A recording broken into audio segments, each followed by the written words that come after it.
She wasn't just watching her neighbors, she was controlling them.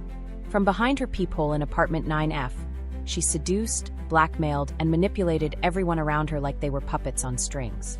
But when her latest victims, an emotionally broken woman and a cocky neighbor, start falling for each other, the game spirals into chaos.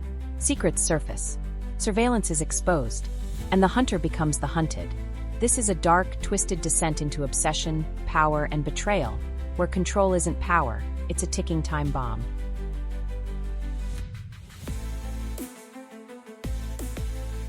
Welcome to the Skillful Art of Manipulation podcast. If you haven't already, please consider following us on your favorite podcast platform. Today we present to you That Bitch in Apartment 9F. Let's dive into this thrilling narrative together. Chapter 1, The Peephole Prophet. You ever realize how much power you have just by paying attention? I don't mean scrolling your feed or pretending to care during someone's sob story. I mean really paying attention. Noticing things, timing, patterns, tone, posture, eye twitches. People give away their deepest secrets not with their words, but with the shit they think no one's seeing. And me, I see everything. From apartment 9F, I'm not just watching, I'm orchestrating. This building, Parkview Towers, is supposed to be some kind of upscale urban sanctuary. That's what the brochure said. Luxury meets community living in the heart of the city. What a fucking joke. The elevators break down every other week. There's mold creeping through the baseboards on every other floor. And if you're dumb enough to leave your packages in the hallway, they vanish faster than dignity in a divorce. But here's the truth no one will tell you. Parkview Towers is perfect. Not because it's clean, not because it's safe, but because it's messy, flawed, cracked, just like the people inside. These walls bleed stories, and I've carved myself a front row seat to every act. I live alone in 9F. No pets, no plants, no live, laugh, love bullshit on the walls. Just me, my thoughts, and an arsenal of surveillance.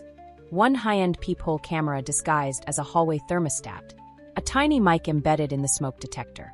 A mirror angled just right across from my living room window. Oh, and binoculars. Can't forget the binoculars. Cliché? Maybe. Effective? Absolutely. I started watching out of boredom. Now I can't stop. There's something godlike about knowing more than everyone else. About seeing how the pieces move before they even realize they're on the board.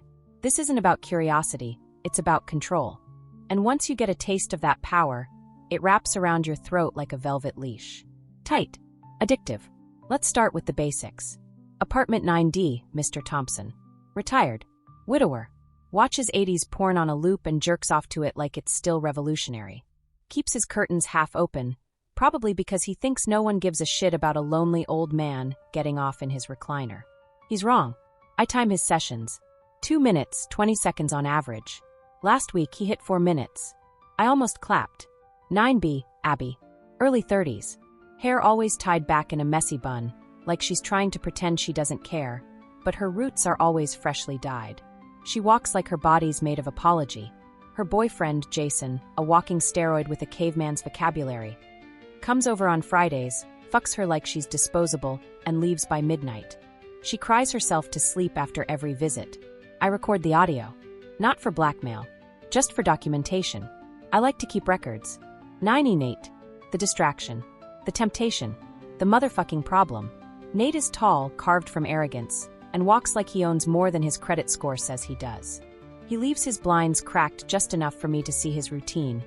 Morning stretches shirtless, evening showers with the door open. Sometimes he walks out of the bathroom completely naked, towel in hand, drying his hair like his dick isn't bouncing with every step. I should be disgusted. I'm not. I should respect his privacy. I definitely don't. I stare. I memorize. I fantasize. But more than that, I analyze. Nate likes being watched. That's the thing. He plays it off like it's carelessness, but no one keeps their lights on while undressing unless they want to be seen. And the more I watched him, the more I realized he wasn't just bait. He was game. I waited a month before making my move. I don't rush. I don't stumble into opportunities. I engineer them. Tuesday, 2:34 a.m. I wrote a simple note, folded it in half. Clean. No handwriting. Just typed in 12-point times New Roman like a true psychopath. You should really close your blinds. Someone might be watching.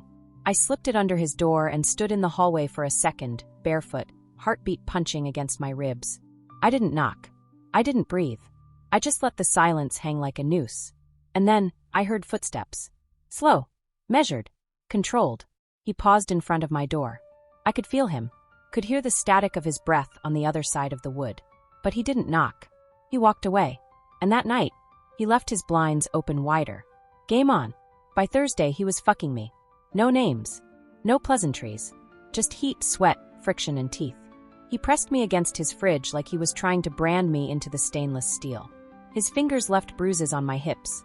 My nails carved trails down his back like I was signing a contract in skin. I came harder than I expected. And when I left, hair tangled, thighs sore, lips swollen, I knew I'd won. But Nate wasn't the only target. See, while most people spend their lives trying to get others to like them, I spend mine collecting leverage. Some people hoard money. Others hoard love. I hoard secrets. And Kevin in 9C? That motherfucker is full of them. He's quiet. Polite. The kind of guy who apologizes when you bump into him. Always has groceries delivered. Always wears socks with sandals. Screams harmless from every pore. But I know the truth. He cheats on his taxes. Has a folder on his laptop labeled work receipts. But it's actually filled with downloaded BDSM porn and emails from some dominatrix named Madam Echo. The guy spends $500 a week on humiliation sessions and deletes his browser history like a nervous virgin. And now I have copies of every file. I didn't even have to break in. Just flirted with him in the laundry room once, mentioned I was a tech consultant. And he let me borrow his laptop while he went upstairs to grab detergent. 5 minutes was all I needed. Keylogger installed. Password's mine. Full control. I haven't used anything on him yet. Why would I? It's better to let them dig their own graves while I hold the map. Control isn't just knowing what people fear, it's knowing when to strike. That brings me back to Abby. Sweet, pathetic Abby. She's the kind of woman who buys emotional support candles and thinks horoscopes are divine instruction. She's fragile. Ripe. A human-shaped bruise. I caught her in the lobby one night, mascara running, lip trembling. Jason had left again. Slammed the door so hard the hallway lights flickered. You okay? I asked, all concern and innocence. She broke. Just like that. Now we do wine nights. Cry sessions. She spills her soul, and I hold the bucket. She doesn't know yet, but I'm going to save her. Not because I care, but because broken girls make loyal soldiers once you fix them just right. Soon, she'll think I'm her best friend. She'll tell me things she won't even admit to herself. And when the time comes, I'll show her what it feels like to matter, in exchange for total blind obedience. Because that's what I do. I don't just watch. I don't just listen. I invade. I infect. I rearrange the lives of the people around me until they orbit me like I'm their fucking sun. This building is mine. Every whispered lie. Every fucked up night. Every door that opens and closes like a chapter in a book I'm already rewriting. From apartment 9F, I don't live among neighbors. I reign over puppets. And trust me, I always pull the strings. Chapter 2, the softest spots to stab. Nate fucked like a man with something to prove. He wasn't gentle. He wasn't sweet. He wasn't even particularly romantic. But what he lacked in tenderness, he made up for in aggression. The way his hands roamed like they owned my body, the way he held my neck like he was asking a question he didn't want answered, I let him think he was in control. Let him believe the moans tumbling from my mouth were because of him. They weren't. They were because I had him. Fully. Utterly. Obsessively. See, I didn't come back for seconds because of how good the sex was. I came back because of the way he looked at me afterward, confused, hungry, vulnerable. Like he knew something was off, but couldn't quite name it. That space between climax and clarity, when men forget how to lie to themselves. That's where I live. That's where I thrive. Nate thought we were fucking. What we were really doing was bonding. And not in the way normal people bond. We were chemically stitching trauma to lust, obsession to vulnerability.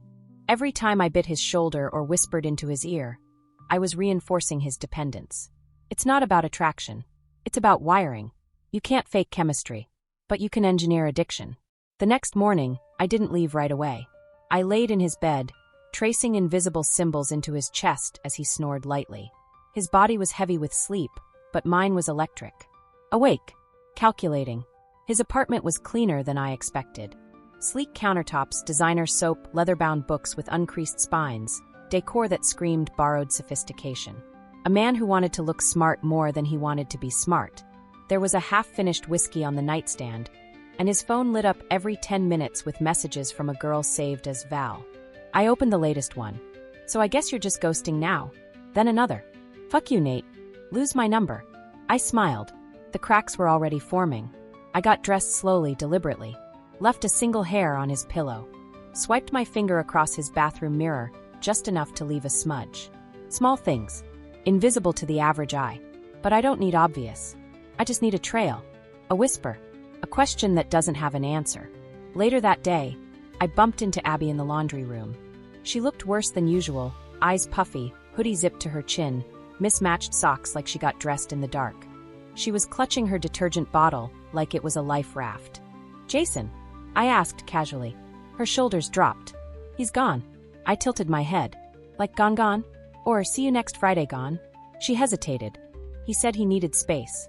Translation. He found someone new to hurt. I could have rolled my eyes, but I didn't. I nodded, bit my lip sympathetically, and offered the kind of fake warmth I've spent years perfecting. You want to come by later? I've got wine and no plans. Abby's face lit up like someone had finally noticed her existence. Really? Yeah, I mean that would be nice. Hook, line, and future accomplice. Later that night, she sat on my couch wrapped in a fleece blanket, clutching a glass of red like it was a goddamn security blanket. We talked. Or rather, she talked. I just listened. And fuck, did she pour it all out. Jason's cheating. Jason's anger. Jason's accusations. Jason's refusal to delete nudes of his exes. The time he broke her phone and then gaslit her into thinking she dropped it. How he used to love her. How she still believed deep down that maybe he did. I didn't interrupt. I just took mental notes. Abby wasn't just hurt. She was programmed, like most abused women, to believe her worth was tied to whether or not a man stayed. And now that Jason was gone, she was floating. Directionless. People like her don't need friends. They need gods. And I had just descended from the heavens of 9F to become her personal savior. You deserve better, I whispered, touching her knee gently. She looked at me with teary gratitude, like I'd just handed her the moon. And maybe I had. In her world, kindness was currency, and I was rich with it. She finished 2 more glasses. By the 3rd, she was slurring. He said I make him angry. Like make him angry. Like it's my fault. She trailed off, curling into herself like a dying animal. I pulled the blanket tighter around her and let her cry. Not out of empathy, but because this was the breaking point. And once she broke, I could rebuild her into whatever I needed. Loyal, grateful, useful. After she passed out on my couch, I tucked her in. Not out of love, but out of strategy. Empathy is the sharpest knife in my drawer. While she slept, I slipped into Kevin's apartment. I know what you're thinking. How? Easy. A copy of his spare key sits in my silverware drawer, right between the butter knives and the wine opener.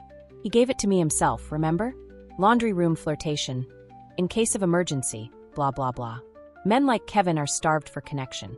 You smile at them for 5 minutes, and they'll hand you their entire life. His apartment smelled like vanilla and shame. I moved quickly. I opened his laptop. Password still the same. Snoopy 1979. Jesus fucking Christ. The dominatrix emails had gotten juicier. Madame Echo had started requesting photos. Nothing face forward, of course. Just enough to verify identity. I copied them to a private drive. Next to the financial records, webcam session screenshots, and 3 emails he'd drafted to his wife but never sent. Then I found something new, something interesting. A hidden folder labeled Echo Refunds. Turns out, Kevin had recently disputed 4 charges from Madame Echo with his credit card company, claiming fraud. So while he was getting whipped and humiliated every Thursday night, he was secretly trying to claw his money back. And if Madame Echo ever found out, oh, Kevin, you delightful little liability. I grinned in the blue glow of the screen, the rush of discovery washing over me like good sex. By the time I slipped back into my own apartment, Abby was still snoring softly. I stood over her for a long minute, watching the rise and fall of her chest, listening to the pathetic sighs escaping her lips. She looked so peaceful, so moldable. You see, the thing about people is they're like wet clay. They don't realize how easy they are to reshape until you stick your fingers in. And me, I've got dirt under every nail. So by the end of that day, here's what I had. Nate, physically addicted and emotionally confused. One well-timed moan away from giving me access to his entire life.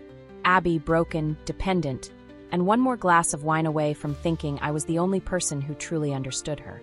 Kevin, sitting on a ticking time bomb of lies, ready to explode with one spark from Madame Echo or me. And me, I was goddamn thriving.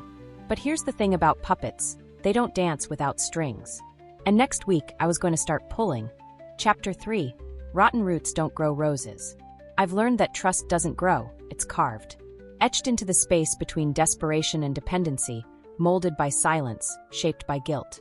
It's not something people give freely. Not really. They hand it over when they're weak. When they're tired.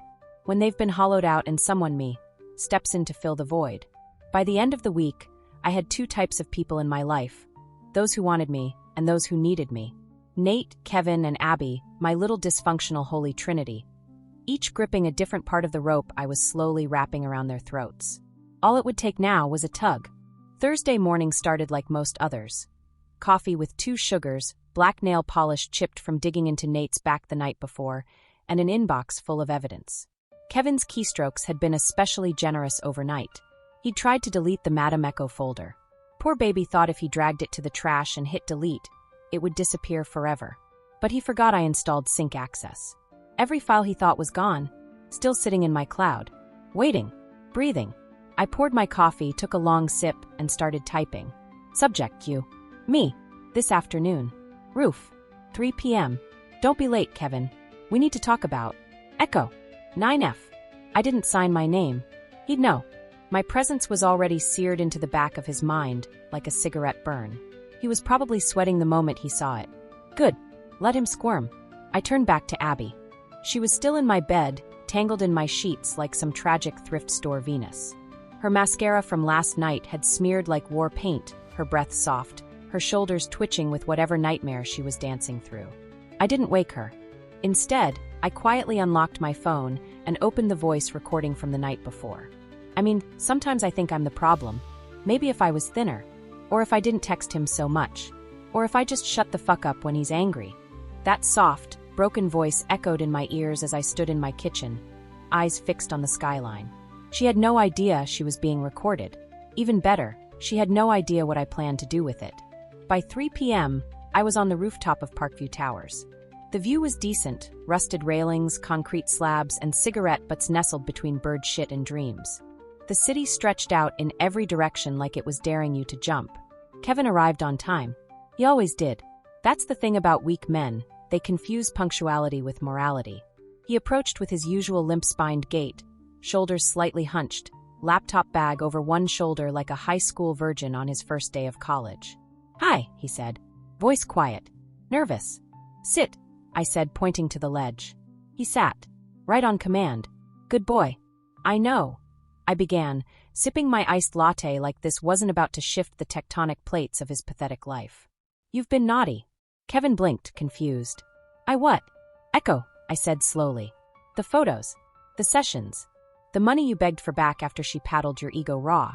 His face turned ghost white, then blotchy red. A storm of shame rolled across it like a tidal wave crashing against a sandcastle. How did? You gave me your laptop, Kevin. Remember? Laundry room? The day you complimented my necklace that wasn't even there. He looked like he wanted to die. His knees bounced. His fingers twisted around the strap of his bag like a rosary. I'm not here to shame you, I said, smiling. I'm here to protect you. That confused him. Good. Confusion is the gateway drug to manipulation. I want a favor. That's all. His eyes narrowed slightly, curiosity wrestling with panic. I need access to the maintenance closet, I said. You know the one next to the stairwell on 9? The one that holds the elevator panel and the surveillance hub. He blinked again. Why? I leaned closer, letting my words drip like honey laced with poison. Because I'm cleaning up this building, and I need eyes everywhere. If you help me, I'll make sure no one ever sees those little leather-stained selfies you've got hidden in your digital graveyard. Kevin swallowed hard. Okay, just like that. Power. People like Kevin are eager to follow, once you show them the monster living under their skin. Later that night, I watched Abby stare at her reflection for 27 straight minutes. She stood in my bathroom, a glass of wine in one hand, her phone in the other, scrolling through old pictures of her and Jason. Each scroll was slower than the last. She looked at her old smile like it belonged to a stranger. I knocked lightly. Everything okay? She didn't answer. So I stepped inside and gently took the phone from her hand. The picture on the screen was a selfie of her in bed, Jason asleep behind her, arm draped over her like a chain.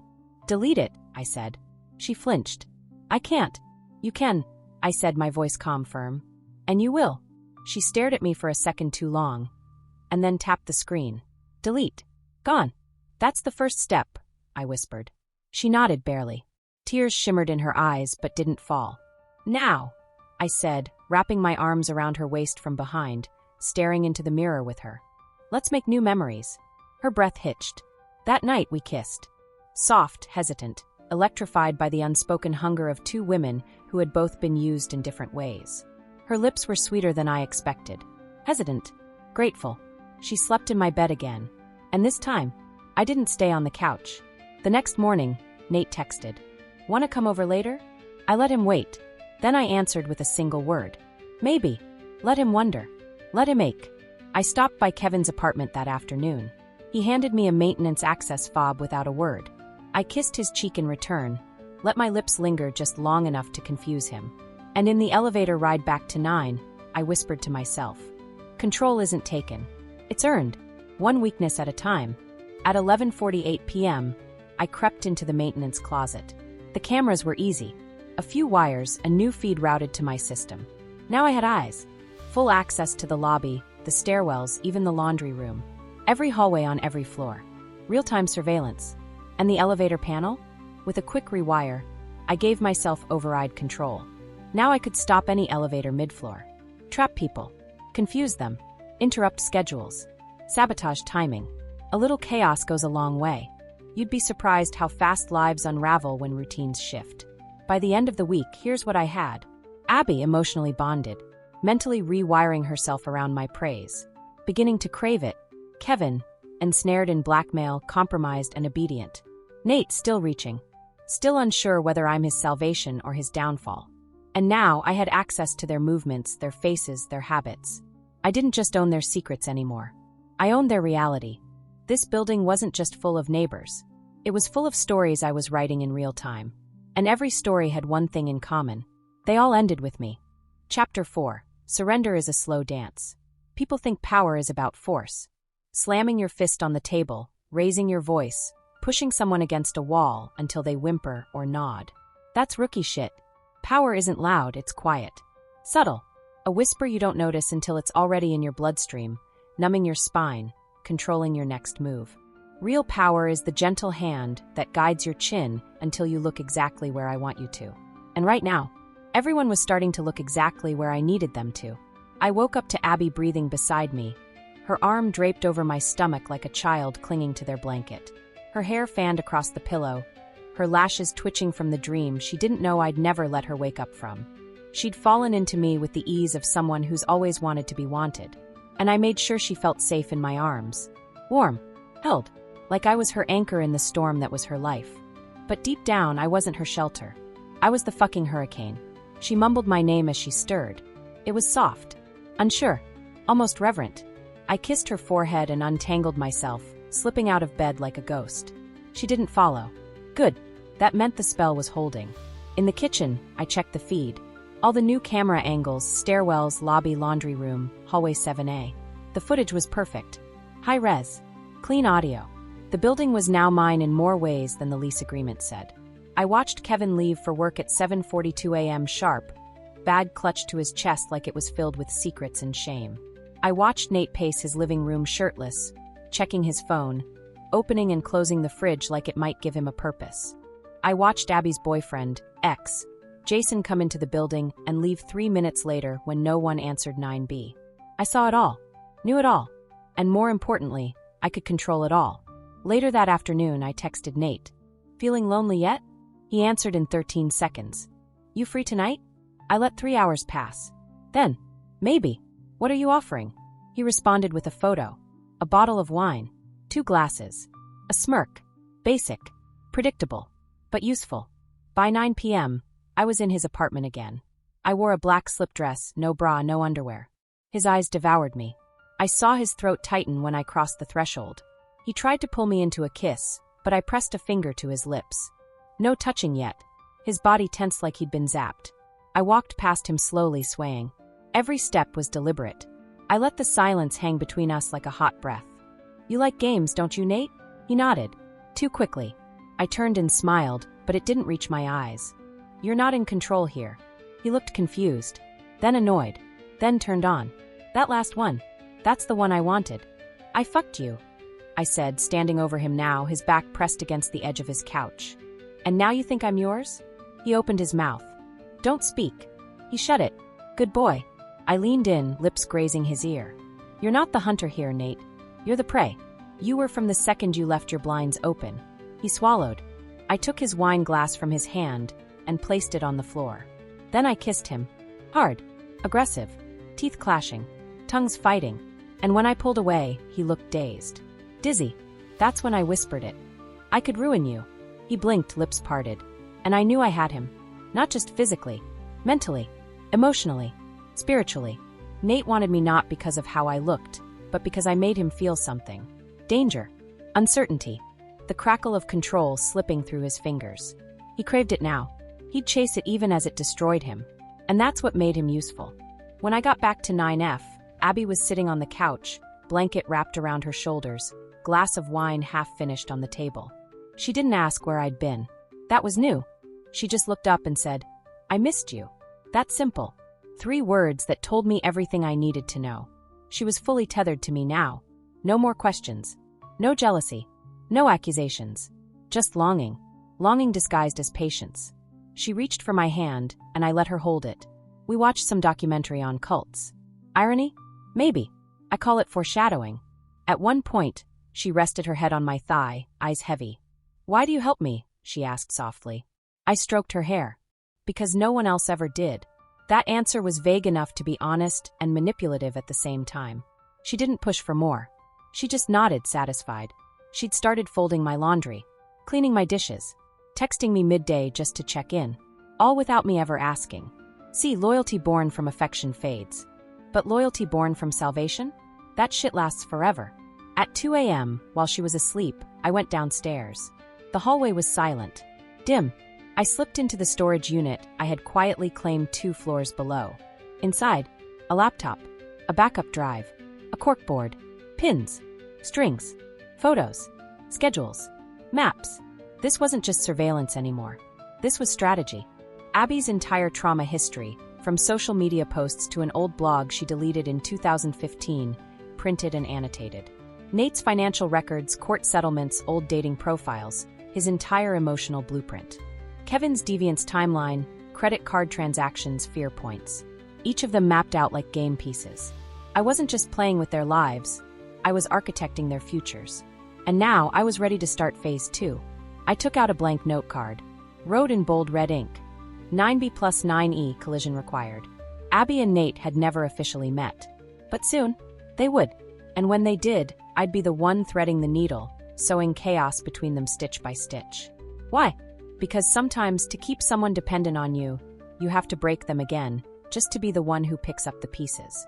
Back upstairs, I stood over Abby, watched her sleep. Her breathing was soft, rhythmic. She looked peaceful. But she wasn't. She was drowning, and she didn't even know it. I kissed her temple and whispered, "You belong to me now." And deep down, some part of her already knew that was true. By morning, I was already setting up the next move. A chance meeting in the laundry room between Abby and Nate. A text from me to each of them. To Nate, "Ever wonder what your type looks like when it's real?" To Abby, "Go switch your laundry in 10 minutes. You'll see." And me? I'd be watching from the feed, sipping tea, smiling. Because I don't just pull strings. I tie knots. I wrap them around necks. And I wait for the moment people realize they're already choking. Chapter 5, The Collision. Every good manipulation starts with a setup. Not just the obvious kind, the lie, the trap, the distraction, but the kind that's invisible until it's already destroyed you. The kind that makes you believe you're the one in control. That's what I did to Nate. That's what I was doing to Abby. And now, it was time to make them collide. It started with 2 texts, timed 7 minutes apart. Just enough space to let fate feel accidental. To Abby, "Don't forget to switch your laundry in 10 minutes. I'll be waiting for you when you get back." X. To Nate, "Laundry room. Now, there's something I want you to see." No context. No fluff. Just enough command to make them follow, enough curiosity to make them ignore how creepy it was. I knew them both well enough now. Abby was already teetering, willing to do whatever I said just to feel safe, seen, relevant. And Nate, he was chasing a thrill he didn't understand, still convincing himself he was playing the game, even as I moved him like a pawn toward the center of the board. I watched everything unfold from my laptop. The Parkview Towers laundry room is a cold, tiled tomb with 2 vending machines for washers that constantly leak, and a flickering light that makes you feel like you're in the opening scene of a murder documentary. Perfect for tension. Perfect for sparks. Abby stepped in first. Hair wet. Hoodie zipped. No makeup. Her soft, anxious energy trailing behind her like a scent. She had headphones around her neck, but the music wasn't playing. She kept looking over her shoulder, like she could sense something was coming. She opened the dryer, started pulling out her clothes. Enter Nate. He walked in like he was the reason gravity existed. Black tee, sweatpants that hung just low enough to make your eyes stall, and that smug little smirk he wore like armor. He paused the moment he saw her. Abby didn't look up right away. I watched the tension stretch in real time like elastic. You could feel the awkward air between them. Then she glanced over. He nodded, did that half-smile guys do when they think they're charming. Abby forced a smile back. My heart skipped. Here we go. Hey, Nate said, moving toward the washer closest to hers. Abby tucked her hair behind her ear. Nervous tick. Hi, she replied softly. I muted the audio. I didn't need to hear the words to understand the energy. I was fluent in body language. I'd studied every twitch, glance, shift. They were doing the classic strangers in a confined space dance. Polite small talk, casual glances that lasted half a second too long, the beginnings of curiosity curling at the corners of their mouths. She reached into her basket and dropped a pair of panties. He bent down to grab them for her. Their fingers touched. I leaned back in my chair and smiled. Perfect. Abby blushed. Nate chuckled. He held the panties like he didn't want to give them back too quickly. I didn't need to push anything more today.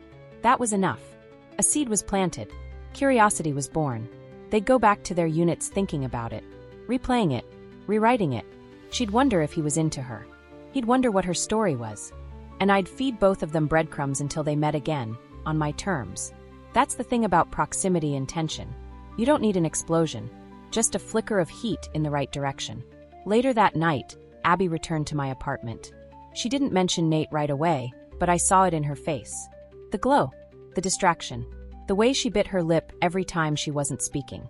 Her eyes danced somewhere behind her thoughts. What's going on up there? I asked playfully, tapping her forehead. She smiled, blushed. Nothing. Lie. She shifted in her seat, legs crossed and uncrossed, fingers playing with the hem of her oversized shirt. She poured herself another glass of wine. Still didn't say it, so I said it for her. Nate's hot, isn't he? Her head snapped toward me. What? I laughed. I saw the way you looked at him. Abby blushed, embarrassed. It was just the laundry room. Oh, come on, girl. He's hot. You noticed. I mean, maybe a little, she said, hiding behind her glass. Bingo. I wouldn't mind if you went for him, I added casually. Her eyes widened. Really? You're not? What? Jealous? I scoffed. Please. I'm not like that. Do you, babe? You deserve someone who looks at you like you matter. Her face softened. Her shoulders relaxed. She reached for my hand across the couch. You're amazing, she said. No, Abby. I'm everything. Meanwhile, Nate was blowing up my phone. What was that? Who is she? You set that up, didn't you? Are you watching me? Why does it feel so good when you control me? I didn't reply. Not for hours. Then finally, she's your type. You'll see. He didn't respond to that. Didn't need to. I knew he was hooked. Confused. Aroused. Threatened. Excited. People underestimate the power of tension between strangers. But tension creates friction. Friction creates heat. And heat is the first step toward devotion. The next day, I walked Abby past 9E. She didn't say anything, but her eyes flicked to the door. Just once. That's all I needed. I left a note for Nate under his door. Invite her for coffee. See what happens. I gave him no name, no confirmation, but I knew he'd know who I meant. He always follows when I lead. That night, Abby was in my shower, humming some sad indie song with broken lyrics and hopeful chords. I stood at my laptop, reviewing the hallway camera footage, watching Nate slide a note under 9BS door. When she returned to the living room, wrapped in a towel, skin still wet, eyes soft and sleepy, I smiled at her like I didn't just orchestrate her next obsession. She curled into me on the couch, trusting blind. "I'm so lucky I met you," she whispered. I kissed her shoulder and held her tighter. "No, Abby. You're fucked. You just don't know it yet. The thing about being a puppet master is that you can't fall in love with the marionettes. You have to keep your strings taut, your emotions cold, your vision sharp. But lately something was slipping. There were moments, fleeting, dangerous moments, where I caught myself wondering, what if someone pulled my strings? What if I was being watched? I shook it off. Paranoia is the price of control. I chose this. Still, I checked the peephole twice that night. I locked the windows. I changed my laptop password. Not because I was scared, but because I had so much to lose now. Because I had a kingdom. And every queen knows. Sooner or later, someone comes for the crown. Chapter 6, Cracks in the Glass. You know you've really got someone when they start trying to keep secrets from you. Because that's when they start lying. That's when they start stumbling, overcompensating, hiding things that you already know. But letting you see them try to hide it? That's the delicious part. That's when the real manipulation begins. Because then they're not just lying to protect themselves. They're lying to protect the version of themselves you let them become. It started 3 days after the chance encounter in the laundry room. Abby had been quieter. Not cold, just distracted. She still curled into me at night. Still laughed at the dumb shows I put on. Still poured wine like we were in some soft-focus lesbian fairy tale. But something was different. I saw it in the way her fingers danced across her phone screen a little more often. The way she checked her hair in reflective surfaces. The way her eyes flicked toward her door whenever we passed 9E. I knew she hadn't told me yet. But Nate had. The coward couldn't even wait 24 hours before he cracked. She came over. I made her coffee. That's all. That's what he texted. Then 3 hours later. You said she was my type. You wanted this, right? Classic deflection. Then a day of silence. Followed by, she asked about you. I didn't reply. Not because I was mad, but because I was thinking. Because this wasn't going to be a clean triangle. This was going to be a goddamn war. And wars don't start with bombs. They start with silence. That evening, Abby was brushing her hair in my mirror, humming some soft melody that made my skin itch. She looked like something out of a Pinterest board. Messy bun, oversized shirt, bare legs, innocence packaged in exhaustion. I watched her. Not just her body, but her eyes. The way they darted. Avoided mine. She knew I knew, but she didn't want to say it. And I wasn't going to make it easy for her. You seem happy lately, I said, sipping my tea. She paused. Smiled without teeth. Yeah, I guess I'm just adjusting. To what? I asked. She shrugged. I don't know. Everything. Anyone. That landed. She blinked too fast. Shit. She was so fucking obvious. I smiled slowly, stood, walked over behind her. Slid my hands around her waist, my lips close to her ear. You know you can tell me anything, right? She nodded, breath catching. But she didn't say it. Didn't admit it. Didn't confess that Nate had invited her into his apartment again the night before. Didn't tell me he made her laugh in a way I never had. Didn't admit that her loyalty, her need for me, was cracking under the weight of new desire. But I already knew, because I'd watched it all. On the hallway cam, I saw her knock. I saw him open the door shirtless with that smug, try-hard smile. I saw her hesitate, then step inside, and not come out for over an hour. So I waited. Let her pretend. Let her soak in guilt. Let it ferment. People underestimate how exhausting secrets can be. How heavy they get. How they rot from the inside out. And Abby was soft, emotionally, mentally. She wasn't built for deception. She could barely carry her past, let alone a new lie. So I gave it time. Let her unravel. And while she unraveled, I dug deeper. Nate, for all his cocky posturing, was starting to slip. He texted less. Asked more questions. Tried to flip the dynamic. Are you jealous? What are we even doing? Why do you want us to meet if it just pisses you off? The audacity. I didn't respond for 2 days. Then finally, because I needed to see who breaks first. And it's not going to be me. He didn't reply after that. I knew he was brooding. Men like Nate don't know how to process being outplayed by a woman who's 3 moves ahead. He probably paced around his apartment, jerking off to the idea of regaining control. But control isn't a prize you earn back. It's a leash you never notice tightening. By the weekend, Abby broke. It was subtle. We were sitting on the balcony, her head in my lap, the city bleeding lights beneath us. She had a blanket wrapped around her like armor, but her shoulders were trembling beneath it. I need to tell you something, she said, her voice cracking. I didn't flinch. Didn't move. Didn't breathe. Okay, I whispered, stroking her hair. She didn't look up. It's about Nate. There it was. I let silence answer her. Let her fill it. We've been talking. Not like, a lot, but enough. I didn't want to hide it from you. He's nice. And for once, I feel like someone looks at me without seeing all the fucked up parts. Her voice broke. I kept stroking her hair. Still no reaction. Still no anger. Because that's the thing. People expect confrontation. Drama. Accusations. But when you give them stillness, they drown in it. She waited for a slap that never came. Waited for me to scream. When I didn't, she started crying. I'm sorry, she whispered. I know, I said. And I kept stroking her hair. She fell asleep like that. Tears on my thigh. Guilt in her chest. Leash around her soul. That night, I stayed up watching the hallway footage. Every frame. Abby knocking. Nate opening the door. Their awkward, nervous smiles.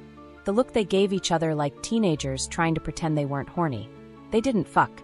Yet. But the tension was there. Alive.